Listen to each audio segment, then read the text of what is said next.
안녕하세요. 마음의 온도 36입니다. 오늘 이야기는 부모와 자식 간의 매우 중요한 이야기를 나눌 겁니다. 제발 딱 한 번만 더 도와줘. 마지막이야. 진짜 이번이 끝이야. 내가 다시는 안 할게. 제발 부탁이야. 자, 오늘 영상을 시작하기 전에 잠시 조용히 여러분 자신에게 물어보시겠어요? 혹시 자식 전화번호가 뜰 때 가슴이 철렁 내려앉으신 적 있으신가요? 또 돈 이야기를 하는 건 아닐까? 이런 생각이 드신 적 있으신가요? 평생 모은 노후 자금을 하나둘씩 내어주면서도 마음 한편으로는 이게 맞는 걸까? 하는 의문이 드신 적은요? 밤에 잠자리에 누워서 내가 자식을 잘못 키운 걸까 하며 눈물 흘리신 적은 없으신가요? 괜찮습니다. 정말 괜찮아요. 이런 생각이 드신다는 것 자체가 부끄러운 일이 절대 아닙니다. 오히려 그만큼 자식을 깊이 사랑하시고 진지하게 고민하고 계신다는 증거예요. 오늘 이 영상은 바로 그런 고민을 안고 계신 분들을 위해 준비했습니다. 제목부터 조금 무겁죠? 성인 자녀와의 돈 문제. 말하기도 듣기도 불편한 주제입니다. 하지만 이건 정말 많은 부모님들이 혼자 가슴에 묻어두고 끙끙 앓고 계신 문제예요. 오늘은 한 어머님의 가슴 아픈 사연을 통해서 우리가 왜 이 문제에 대해 더 단호해져야 하는지, 그리고 어떻게 하면 부모님도 자식도 모두 건강해질 수 있는 현명한 방법이 무엇인지 함께 찾아보려고 합니다. 여러분, 평생 일하시고 가족을 돌보시고 온갖 풍파를 다 견디며 여기까지 오셨잖아요. 정말 대단하신 분들이세요. 이제는 여러분 자신을 위한 시간입니다. 여러분의 남은 인생, 여러분의 노후를 지켜야 할 시간이에요. 본격적인 이야기에 앞서 구독과 좋아요, 그리고 알림 설정 부탁드립니다. 여러분의 관심 하나하나가 저에게는 더 좋은 콘텐츠를 만들 수 있는 큰 힘이 되고 더 많은 분들께 위로를 전할 수 있는 에너지가 됩니다. 자, 그럼 깊은 숨 한번 쉬시고요. 편안하게 들어주세요. 오늘 여러분께 들려드릴 이야기는 경기도에 사시는 박영숙 어머님, 올해 72이신 어머님의 사연입니다. 일부 내용은 각색했지만 핵심은 그대로입니다. 박 어머님은 43, 지금으로부터 거의 30년 전에 남편을 잃으셨습니다. 그때 아들이 고등학교 1학년이었어요.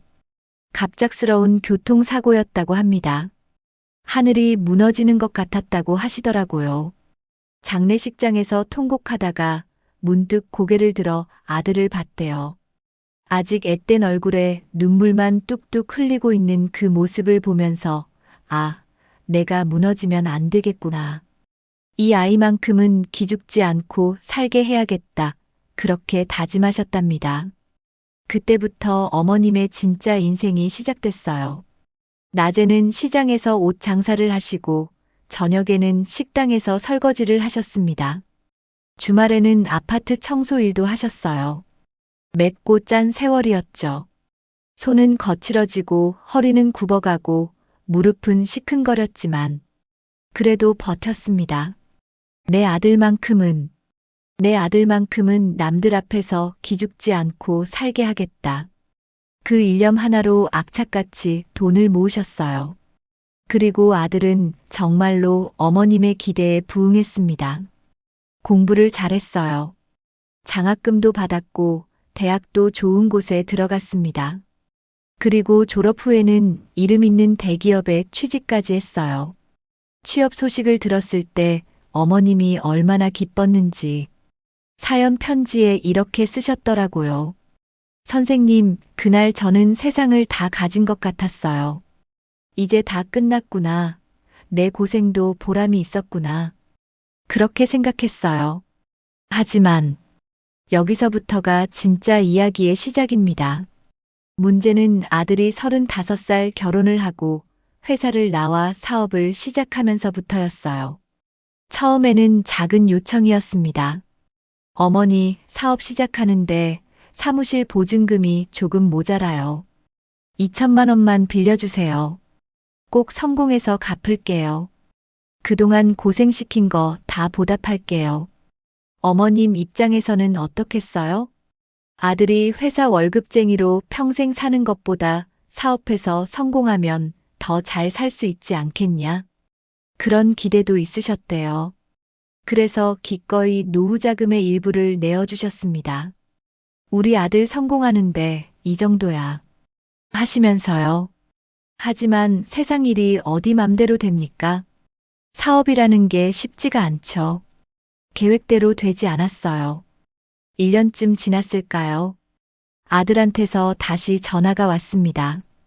이번엔 목소리가 풀이 죽어 있었대요. 엄마, 미안해. 이번 달 직원들 월급을 못 주게 됐어. 거래처 대금이 아직 안 들어와서 1,000만 원만 더 빌려줘. 진짜 이번이 마지막이야. 다음 달에는 큰 계약 들어와서 다 갚을 수 있어. 어머님은 가슴이 찢어지는 것 같았다고 합니다. 아들이 사회에서 신용불량자가 되게 할 수는 없잖아요. 직원들 월급도 못 주는 사장이 되게 할 수는 없고요. 그래서 또 적금을 깨서 돈을 보내주셨습니다. 이번이 정말 마지막이겠지 하면서요. 하지만 여러분, 마지막이라는 그 말은 거짓말이었습니다. 그 후로 아들의 전화는 점점 더 잦아졌어요. 한 달에 한 번, 2달에 한 번씩 전화가 왔습니다. 이유도 다양했어요.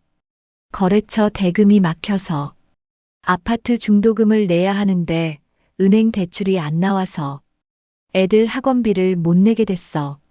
차 할부금이 밀려서, 어머님이 조금이라도 망설이면 아들은 점점 더 세게 나왔습니다.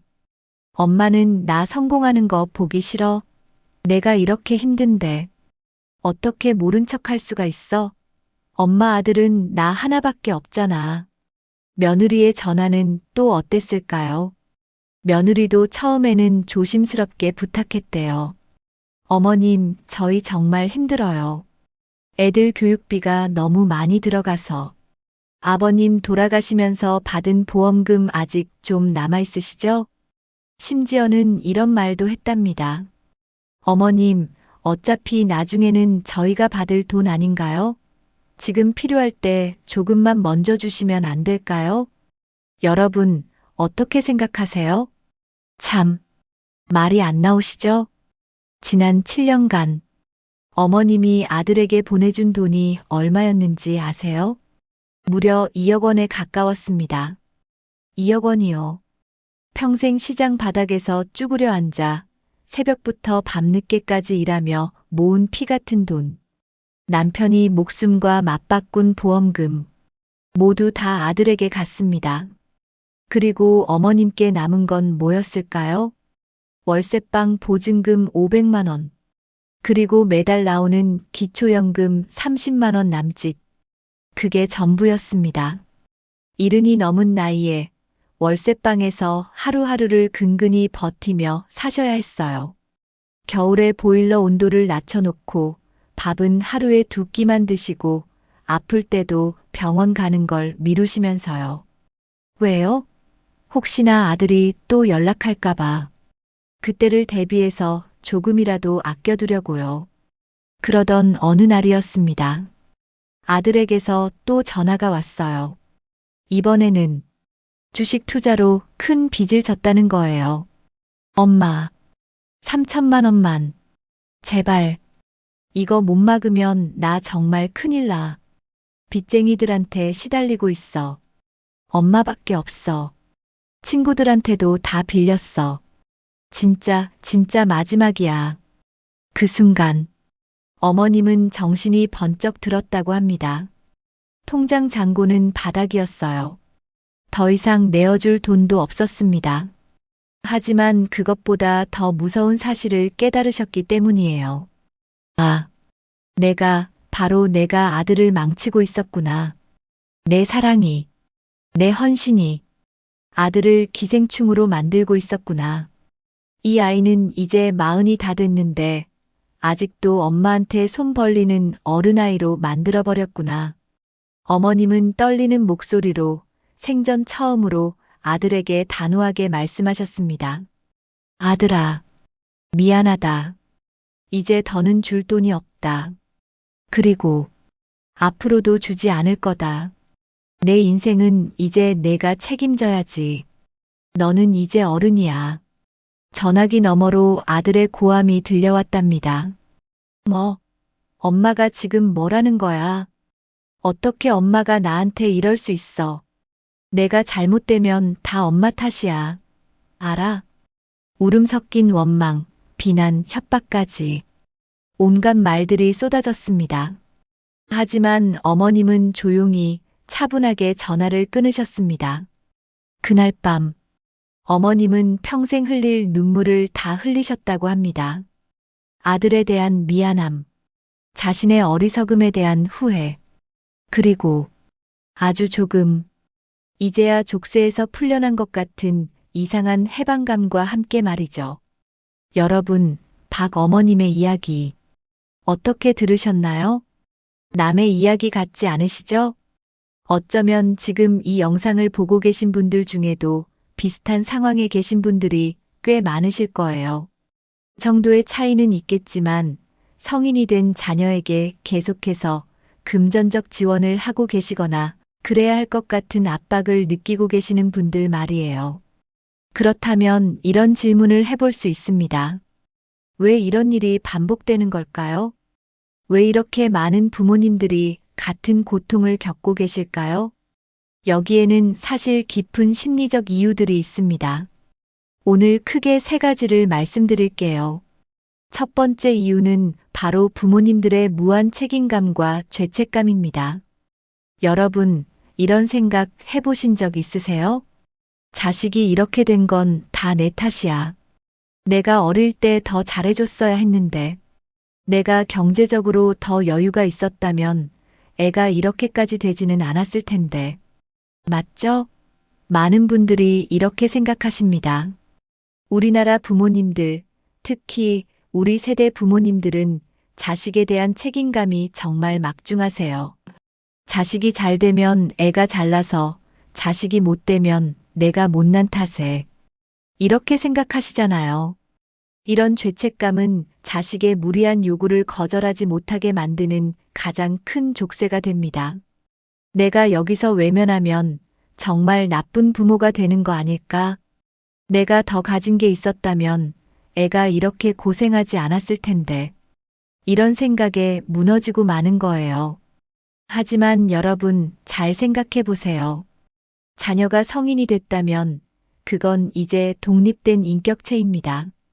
그 사람의 인생에서 벌어지는 모든 일을 부모가 책임질 수는 없어요. 그래서도 안 되고요. 물론 부모로서 도와주고 싶은 마음은 당연합니다. 하지만 그게 여러분의 생존을 위협할 정도가 되어서는 안 되는 거죠. 두 번째 이유는 자녀의 학습된 무기력과 정서적 미성숙입니다. 이게 참 중요한 부분이에요. 잘 들어주세요. 어려서부터 문제가 생길 때마다 부모가 나서서 해결해주는 경험이 반복되면 어떻게 될까요? 자녀는 스스로 문제를 해결하는 능력을 키울 기회를 잃어버립니다. 심리학에서는 이것을 학습된 무기력이라고 불러요. 아, 내가 힘들면 부모님이 해결해 주시겠지.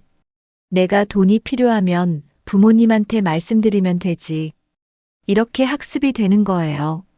그러면 이 사람들은 40살, 50살이 되어도 여전히 부모에게 의존하는 어른 아이로 남게 됩니다. 경제적으로만이 아니라 정서적으로도 독립하지 못한 채로요. 심지어는 부모에게 돈을 요구하는 것이 당연한 권리라고 생각하게 되기도 합니다. 어차피 나중에 상속받을 돈인데 지금 필요할 때 받으면 안 돼? 이런 식으로요. 참 슬픈 일이죠. 부모의 지나친 헌신이 오히려 자녀를 나약한 사람으로 만들어버린 겁니다. 세 번째 이유는 침묵하는 가족 문화입니다. 이게 또 큰 문제예요. 이런 돈 문제는 너무 고통스럽고 부끄러워서 가족 내에서도 쉬쉬하는 경우가 많습니다. 다른 자녀들에게도 말 못하고 배우자에게조차 사실대로 말하지 못하고 혼자서 끙끙 앓으면서 버티다가 결국 터질 대로 터지고 나서야 주변에서 알게 되는 거죠. 엄마, 우리한테 왜 말씀 안 하셨어요? 그 오빠가 그렇게 돈을 받아갔다고요? 그제야 다른 가족들이 알고 놀라는 경우가 많아요. 문제가 골마 터질 때까지 방치되면서 결국 가족 전체가 불행해지는 결과를 낳게 됩니다. 자녀는 부모의 돈에 의존하고 부모는 자녀를 돌봐야 한다는 역할에 중독되어서 서로가 서로를 불행의 늪으로 끌어당기는 거예요. 겉으로 보기에는 가까운 사이 같지만 사실은 서로를 망가뜨리는 병든 관계인 거죠. 박 어머님의 깨달음이 바로 이거였어요. 내 사랑이 아들을 망치고 있었구나. 이건 사랑이 아니라 서로를 해치는 관계였던 거예요. 자, 여기까지가 왜 이런 일이 반복되는지에 대한 이야기였습니다. 그렇다면 이제 가장 중요한 질문이 남았죠. 그래서 어떻게 해야 하는데? 상처 주지 않으면서도 동시에 단호하게 노라고 말할 수 있는 방법은 없을까요? 있습니다. 분명히 있어요. 지금부터 제가 여러분께 5가지 구체적인 방법을 말씀드릴게요. 첫 번째 방법은 생각의 틀을 바꾸세요. 거절이 아닌 마지막 교육이라고 생각하세요. 이게 가장 먼저 해야 할 일입니다. 많은 부모님들이 자녀에게 돈을 주지 않는 것을 거절이나 버림으로 생각하세요. 내가 애를 버리는 건가? 내가 너무 냉정한 건가? 이렇게 생각하시죠. 하지만 여러분, 그게 아닙니다. 돈을 주지 않는 것은 자식을 버리는 게 아니에요. 오히려 자식이 경제적으로 그리고 인격적으로 독립된 어른으로 성장할 수 있도록 돕는 마지막 교육인 겁니다. 생각해 보세요. 아이가 어릴 때 넘어지려고 하면 어떻게 하세요? 붙잡아 주죠. 하지만 그 아이가 영원히 혼자 걷는 법을 배우려면 어느 순간에는 손을 놓아줘야 합니다. 넘어질 수도 있어요. 다칠 수도 있고요. 하지만 그 과정을 겪어야 아이가 진짜로 걷는 법을 배우는 거잖아요. 지금이 바로 그때입니다. 내가 여기서 돈을 주면 내 자식은 평생 스스로 일어설 기회를 잃게 된다. 지금 내가 단호해지는 것이 장기적으로는 이 아이를 살리는 길이다. 이렇게 생각의 틀을 바꾸셔야 합니다. 두 번째 방법, 자녀의 감정은 공감하되 요구는 단호히 거절하세요. 이게 참 중요한 기술이에요. 자녀가 돈 이야기를 꺼냈을 때 어떻게 반응하시나요? 너는 맨날 돈 얘기냐? 또 돈이야? 내가 뭐 은행이야? 이렇게 화부터 내시면 안 됩니다. 그러면 자녀는 방어적이 되고 대화는 싸움으로 번지고 결국 아무것도 해결되지 않아요. 대신 이렇게 해보세요. 먼저 감정을 읽어주는 겁니다. 그래, 내가 지금 많이 힘들구나. 오죽하면 엄마 아빠한테까지 연락했겠니? 정말 마음이 아프다. 이렇게 먼저 자녀의 감정을 인정해 주세요. 그 사람이 지금 실제로 힘든 상황에 있다는 걸 인정하는 거예요. 그러면 자녀도 엄마 아빠가 내 마음을 이해해 주는구나 하고 마음이 조금 열립니다. 그 다음에 단호하게 선을 긋는 겁니다. 하지만 미안하구나.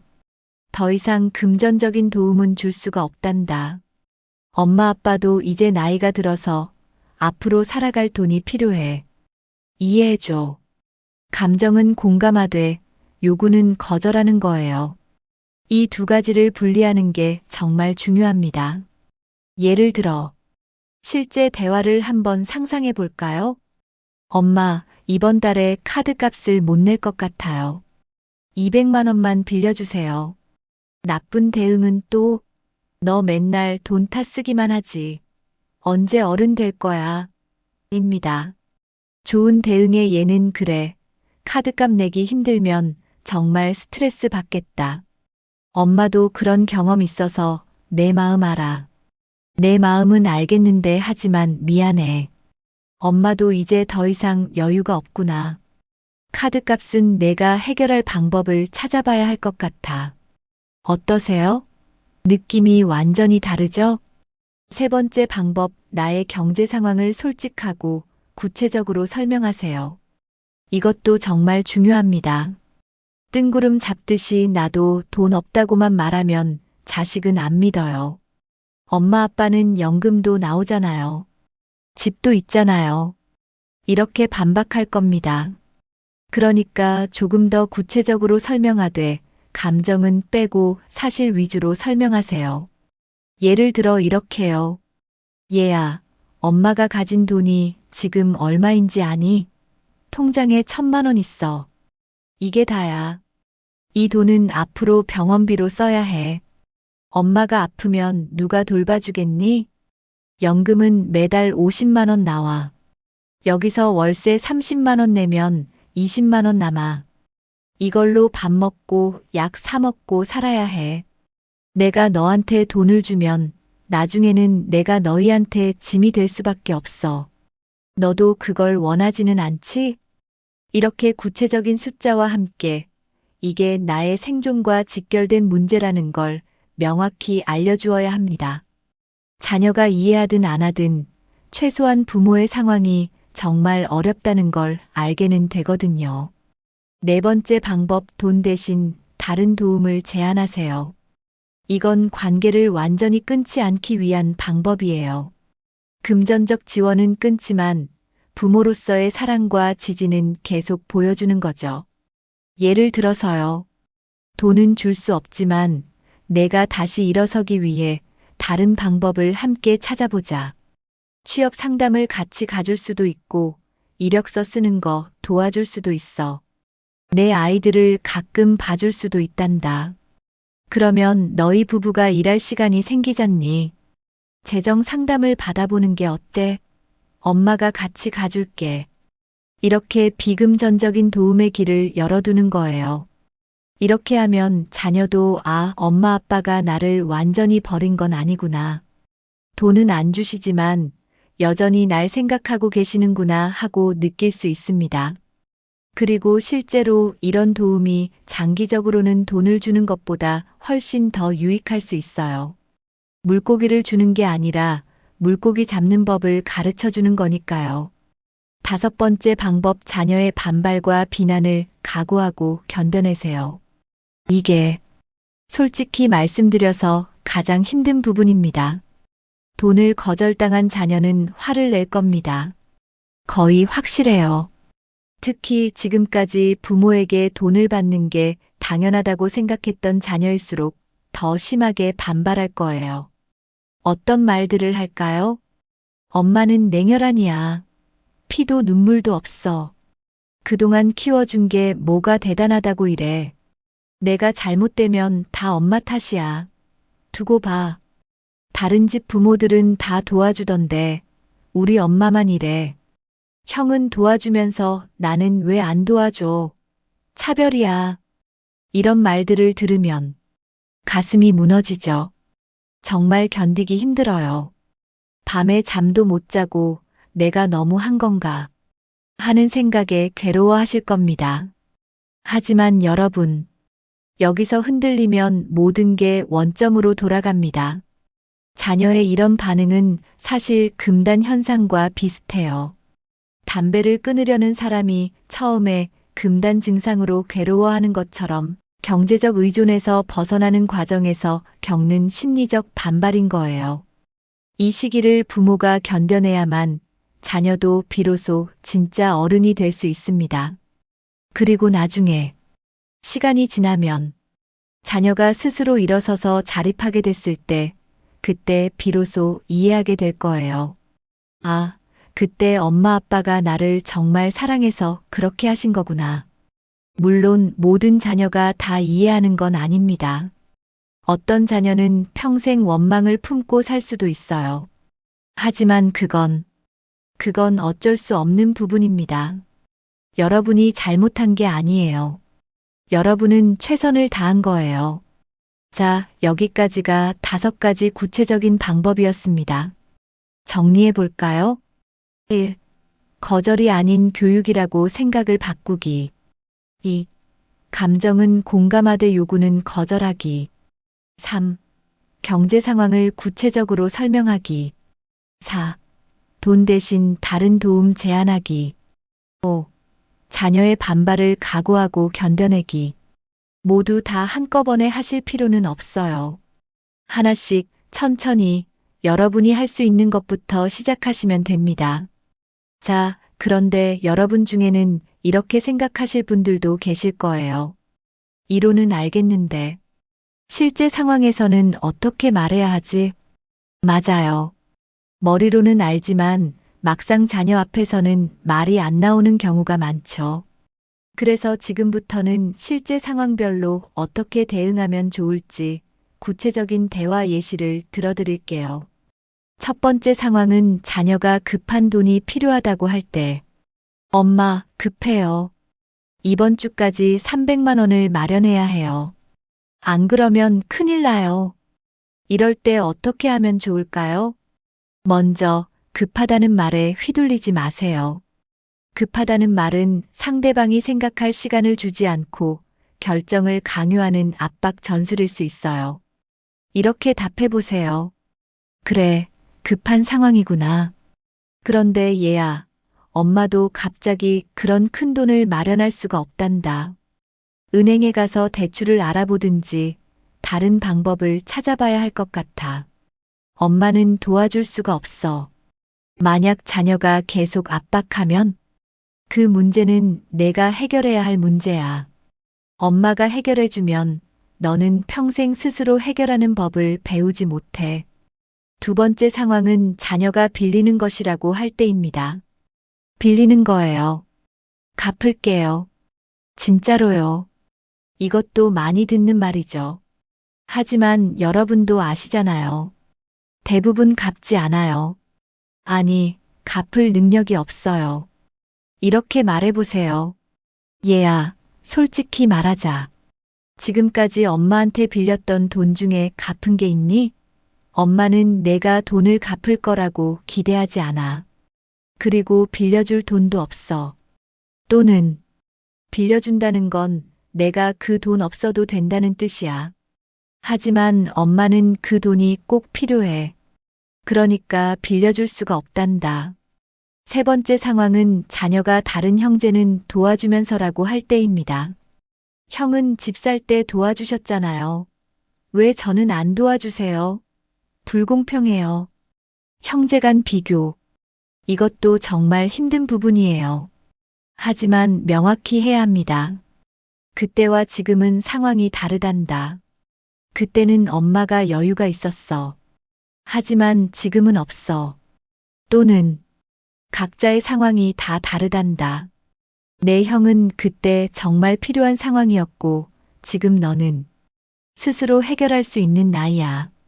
솔직하게 말하세요. 엄마가 내 형을 더 사랑해서 그런 게 아니야. 하지만 엄마도 이제 나이가 들어서 더 이상 도와줄 수가 없어. 이해해줘. 네 번째 상황은 자녀가 손주들 생각은 안 하세요?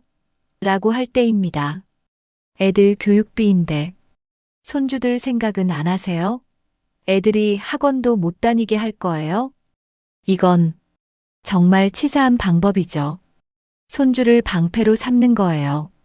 하지만 흔들리면 안 됩니다. 손주들 정말 사랑해. 하지만 그 아이들을 키우는 건 너희 부부의 책임이야. 할머니가 할 일은 가끔 보고 사랑해주는 거지 교육비까지 대는 게 아니란다. 또는 내가 손주들 교육비를 대다가 할머니가 나중에 병들어서 너희한테 짐이 되면 그게 손주들한테 좋은 일일까? 할머니는 할머니 노후를 지켜야 나중에 너희한테도 짐이 안 돼. 다섯 번째 상황은 자녀가 울거나 감정적으로 호소할 때입니다. 엄마 제발요. 저 정말 힘들어요. 엄마가 아니면 누구한테 이런 말을 해요. 이럴 때가 가장 힘들죠. 자식이 우는 모습을 보면 가슴이 찢어지니까요.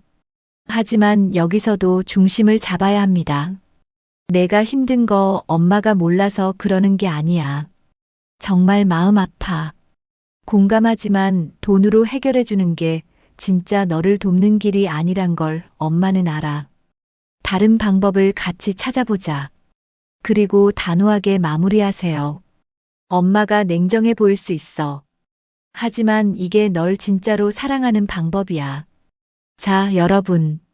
이런 대화들이 쉽지 않다는 거 알아요. 실제로 이렇게 말하기까지 엄청난 용기가 필요해요. 처음에는 목소리가 떨릴 수도 있고 중간에 눈물이 날 수도 있어요. 괜찮습니다. 완벽하게 말하려고 하지 마세요. 중요한 건 여러분의 메시지가 명확하게 전달되는 거예요. 더 이상 금전적 지원은 할 수 없다. 이 한 문장만 명확하게 전달되면 됩니다. 자, 여기까지 자녀에게 어떻게 대응할지에 대해 말씀드렸어요. 그런데 여러분, 한 가지 더 중요한 게 있습니다. 바로 여러분 자신을 지키는 것입니다. 이 과정에서 여러분은 엄청난 감정적 스트레스를 받게 될 거예요. 죄책감, 불안감, 자책감, 외로움. 온갖 감정들이 몰려올 겁니다. 그래서 여러분 스스로를 돌보는 것이 정말 중요해요. 첫째, 혼자 끙끙 앓지 마세요. 이게 제일 중요합니다. 배우자가 있다면 배우자와 꼭 상의하세요. 당신, 우리의 문제로 이야기 좀 해야겠어요. 부부가 같은 입장에 서야 해요. 한 사람은 주고 한 사람은 주지 말자고 하면 자녀는 그 틈을 파고듭니다. 아빠는 이해해 주시는데 엄마만 그래. 이렇게 되면 부부 사이도 나빠지고 문제는 해결되지 않아요. 함께 상의하고 함께 결정하고 함께 같은 메시지를 전달하세요. 또 믿을 만한 다른 자녀가 있다면 그들에게도 상황을 알리세요. 사실은 내 오빠 언니가 이런 일이 있어서 다른 자녀들이 알면 그들이 여러분을 지지해 줄 수도 있고 때로는 그 자녀를 직접 설득해 줄 수도 있어요. 혼자 감당하려고 하지 마세요. 둘째, 전문가의 도움을 받으세요. 여러분 동네에 있는 주민센터나 구청에 가면 무료 상담을 받을 수 있어요. 노인복지관, 건강가정지원센터 같은 곳에서도 가족 상담을 해줍니다. 창피해서 어떻게 가요? 이렇게 생각하실 수 있는데요. 전혀 창피한 일이 아닙니다. 상담사들은 여러분과 똑같은 고민을 하는 분들을 매일 만나요. 오히려 용기 내서 오셨네요. 정말 잘하셨어요 하고 칭찬해 줄 거예요. 전문가와 이야기하면서 여러분의 마음도 정리되고 구체적인 조언도 얻을 수 있습니다. 셋째, 자신에게 매일 다짐하세요. 매일 아침 거울을 보면서 자신에게 이렇게 말해보세요. 나는 나쁜 부모가 아니야. 나는 내 자식을 진짜로 사랑하고 있어. 나는 내 노후를 지킬 자격이 있어. 종이에 적어서 잘 보이는 곳에 붙여두세요. 흔들릴 때마다 자녀한테 전화 오기 전에 그 문구를 소리내어 읽어보세요. 스스로에게 계속 상기시키는 거예요. 넷째, 작은 것부터 자신을 위해 쓰세요. 이제부터는 여러분을 위해 돈을 쓰세요. 좋아하는 음식 사드시고 하고 싶었던 거 하시고 가고 싶었던 데 가세요. 이 돈을 아껴뒀다가 혹시 애가 급하게 필요하면 이런 생각하지 마세요. 여러분 인생이에요. 여러분이 즐기셔야 해요. 죄책감 느낄 필요 없습니다. 다섯째, 자녀와의 연락을 조절하세요. 만약 자녀가 계속해서 돈을 요구하면서 스트레스를 준다면 잠시 거리를 두는 것도 방법이에요. 당분간 엄마는 내 전화를 받지 않을 거야. 내가 진정하고 엄마의 말을 이해할 준비가 됐을 때 다시 연락하렴. 이렇게 명확하게 경계를 설정하는 것도 필요합니다. 이게 관계를 끊는 게 아니에요. 잠시 쉬어가는 거예요. 서로를 위해서요. 따뜻하게. 여러분, 이 모든 과정이 쉽지 않다는 거 알아요. 때로는 차라리 돈을 주는 게 마음 편하겠다 싶을 거예요. 하지만 단기적인 편안함을 위해 장기적인 불행을 선택하지 마세요. 지금 조금 힘들더라도 이 고비를 넘기면 여러분도 자녀도 모두 더 건강해질 수 있어요. 자, 여기까지 듣고 계시면서 혹시 이런 생각 드셨나요? 정말로 이게 효과가 있을까? 우리 애는 절대 안 변할 것 같은데. 너무 늦은 건 아닐까? 아니에요. 절대 늦지 않았어요. 변화는 가능합니다. 실제로 용기를 내서 선을 그은 후에 자녀와의 관계가 오히려 더 건강해진 분들이 많아요. 몇 가지 실제 사례를 말씀드릴게요. 서울에 사시는 김 어머님, 69세세요. 4년 동안 딸에게 1억 원 넘게 지원하다가 더 이상은 안 되겠다 싶어서 단호하게 거절하셨대요. 처음 6개월은 정말 힘들었답니다. 딸이 연락도 안 하고 명절에도 안 왔어요. 하지만 1년쯤 지나니까 딸이 먼저 연락을 했답니다. 엄마, 미안해요. 그동안 제가 너무 철없었어요. 딸이 스스로 재정 상담을 받고 빚도 정리하고 지금은 투잡을 뛰면서 열심히 살고 있대요. 어머님은 이렇게 말씀하셨어요. 그때 마음 굳게 먹지 않았으면 우리 딸 평생 그렇게 살았을 거예요. 지금 딸을 보면 정말 자랑스러워요. 또 다른 경우예요. 부산에 사시는 이 어머님 74세신데요. 아들이 50이 다 되도록 손을 벌렸대요. 어머님이 단호하게 거절한 후 아들은 2년 동안 연락을 끊었답니다. 그 2년이 어머님에게는 정말 고통스러운 시간이었어요. 내가 아들을 잃은 건가 하는 생각에 밤마다 울었다고 하세요. 그런데 2년 후 아들이 찾아왔답니다. 취직을 했고 작은 아파트도 구했고 엄마, 이제 엄마 걱정은 안 하셔도 돼요라고 말했대요. 어머님은 펑펑 우셨답니다. 이 아이가 드디어 어른이 됐구나. 물론 모든 경우가 다 이렇게 해피엔딩은 아니에요. 어떤 자녀는 끝까지 이해하지 못하고 원망을 품고 살 수도 있어요. 하지만 그래도요. 여러분이 할 수 있는 최선을 다한 거예요. 그리고 중요한 건 여러분 자신은 지켰다는 거예요. 여러분의 노후를, 여러분의 존엄을 지켜낸 거예요. 그것만으로도 충분히 의미 있는 일입니다. 변화는 하루아침에 일어나지 않아요. 시간이 필요해요. 인내가 필요하고 용기가 필요하고 때로는 눈물도 필요해요. 하지만 그 과정을 견뎌내면 분명히 더 나은 내일이 옵니다.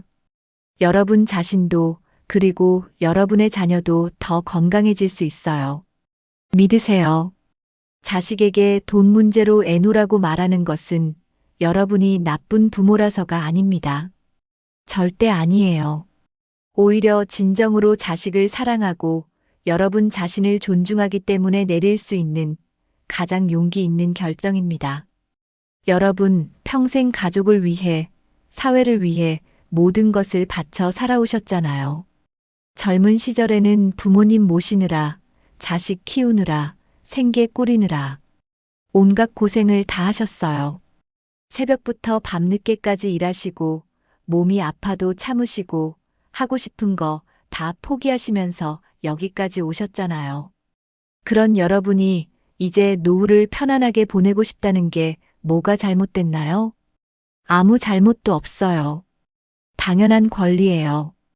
이제 그 누구도 여러분의 노후를 함부로 침범하게 두지 마세요. 자식이라고 해서, 사랑하는 자식이라고 해서 여러분의 생존을 위협할 권리는 없어요. 여러분은 건강하고 평안하고 존중받는 노후를 보낼 자격이 충분히 있습니다. 아니, 자격이 있는 정도가 아니라 당연히 누려야 할 권리예요. 그리고 여러분 꼭 기억하세요. 여러분은 혼자가 아니라는 걸요. 지금 이 영상을 보고 계신 분들 중에도 비슷한 고민을 하고 계신 분들이 정말 많으실 거예요. 댓글을 한번 보세요. 여러분과 똑같은 이야기를 하고 계실 거예요. 저도 그래요. 저만 그런 줄 알았어요. 위로가 되네요. 여러분 곁에는 이 문제를 함께 고민하는 수많은 다른 부모님들이 있어요. 그리고 지역사회에 상담센터도 있고, 복지관도 있고, 그리고 저처럼 여러분을 진심으로 응원하는 사람들도 있습니다. 힘들 때는 꼭 도움을 요청하세요. 그것은 나약함이 아니에요. 오히려 지혜예요. 용기예요. 오늘 이 영상이 여러분의 삶에 작은 변화의 씨앗이 되길 바랍니다. 당장 오늘부터 모든 걸 바꾸실 필요는 없어요. 아주 작은 것부터 시작하세요. 오늘은 자녀에게서 돈 이야기가 나오면 바로 그래라고 하지 말고 생각 좀 해볼게라고만 말해보세요. 내일은 배우자나 다른 가족에게 이 고민을 털어놓아 보세요.